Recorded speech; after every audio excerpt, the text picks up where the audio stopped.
Hey guys, welcome back to my channel. In this video I'll be showing you a time-lapse of my mermaid creation in the book Mythomorphia by Kirby Rosannes.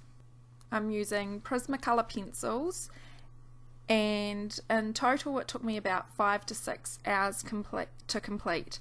If you're wanting to see a more in-depth version of this colouring, make sure to check out my video next week where I'll be explaining how I chose my colours, how I get them to look so bright, what my inspiration was, and yeah, just really my whole thought process.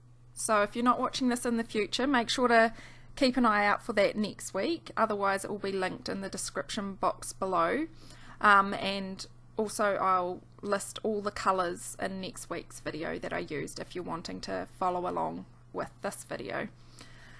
So thanks for watching. Make sure to subscribe to my channel, like the video if you enjoy it, and yeah, I'll see you all next week. And let me know in the comments section what you think. Bye guys.